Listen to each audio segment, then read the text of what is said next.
பிரபல தொலைக்காட்சியில் டெலிகாஸ்ட் ஆகும் நிகழ்ச்சி தான் நீயா நானா ஷோ. இந்த ஷோவில் சமூகத்தில் நடக்கிற பல விஷயங்களை பற்றி இங்கு விவாதிக்கப்பட்டு அதுக்கு சரியான தீர்வை கொடுத்து மக்களுக்கு விழிப்புணர்வு ஏற்படுத்தணும் அப்படிங்கிறது தான் இந்த நிகழ்ச்சியோட முக்கிய நோக்கமே. இந்த வாரம் நீயா நானா எபிசோடில் வேலைக்கு போகும் மாணவர்களும் அவருடைய பெற்றோர்கள் அப்படிங்கிற டாபிக் பேசப்பட்டுச்சு. பல மாணவர்கள் தன்னுடைய குடும்பத்தோட கஷ்டத்துக்காக எப்படி வேலைக்கு போகிறோம் அப்படின்னும் வேலைக்கு போகிறதுனால அவங்க என்னென்ன கஷ்டங்கள்லாம் படுறோன்னு அந்த நிகழ்ச்சியில் பேசியிருந்தாங்க. அவங்க பேசியிருந்ததை பார்க்கும்போதே கண்களில் கண்ணீர் வர வச்சுச்சு அப்படின்ட்டே சொல்லணும். ஆமாங்க, அந்த நிகழ்ச்சியில் கோயில்பட்டியை சேர்ந்த ரமேஷ்ன்ற மாணவர், நான் மூட்டத்துக்கு தான் வேலை பார்க்குறேன், மூட்டத்துக்கு சம்பாரிச்சு எங்கள் குடும்பத்துக்கு கொடுக்குறேன் அப்படின்னு அவர் பேசுனது பார்க்கும்போது அந்த நிகழ்ச்சியை பார்த்தா பலரும் கண்ணீர் விட்டே அழுதாங்க. அந்த நிகழ்ச்சியில் அவர் என்ன பேசியிருந்தாருன்னா, நான் ஸ்கூல் விட்டு வந்ததும் சாயந்தரம் 5:30 மணிக்கு பழக்கடைக்கு வேலைக்கு போவேன், நைட்டு 10 மணிக்கு தான் வேலை விட்டு வீட்டுக்கு வருவேன் அப்படின்னும், பழக்கடையில் பல மூட்டையை தூக்கி வைக்கிறதா என்னுடைய வேலை, ஒரு மூட்டையும் 10 கிலோ வெயிட் இருக்கும். அந்த மூட்டையை தூக்கி வைக்கும்போது எனக்கு தோள்பட்டையெல்லாம் பயங்கரமாக வலிக்கும். ஆனால் இதை வீட்டிலலாம் சொல்ல மாட்டேன் அப்படின்னும், நான் வேலை பார்க்குற கடையும் எங்கள் வீடும் 3 கிலோமீட்டர் இருக்கும்.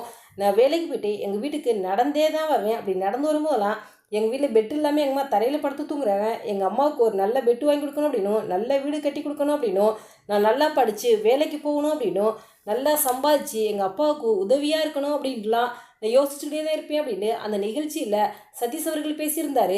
ரமேஷ் அவர்கள் பேசிக்கிட்டு இருக்கும்போதே உங்களுடைய அம்மா தன்னுடைய மகன் படுற கஷ்டத்தை பார்த்து அழுதாங்க. அது மட்டும் இல்லாமல் அந்த நிகழ்ச்சியை பார்த்த ரசிகர்கள் பலரும் கண்ணீர் விட்டு அழுதுட்டு இந்த நிகழ்ச்சியை தற்சமயம் சோசியல் மீடியாவில் ஷேர் பண்ணாங்க.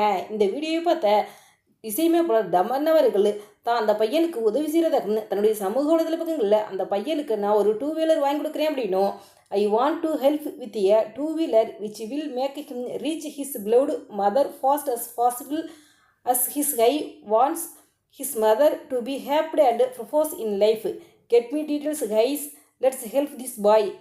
அந்த பையன் தன்னுடைய அம்மாவை ரொம்பவே சந்தோஷமாக வச்சுக்கணும்னு ஆசைப்படுறாரு. அதனால் அவருடைய டீட்டெயில்ஸ் கொடுங்க, நான் அவருக்கு உதவி செய்கிறேன் அப்படின்னு தமன் அவர்கள் சொன்னதும் தமனுடைய இந்த செயலை பார்த்த ரசிகர்கள் பலரும் தமன் அவர்களுக்கு வாழ்த்துக்கள் சொல்லிட்டு வர்றாங்க.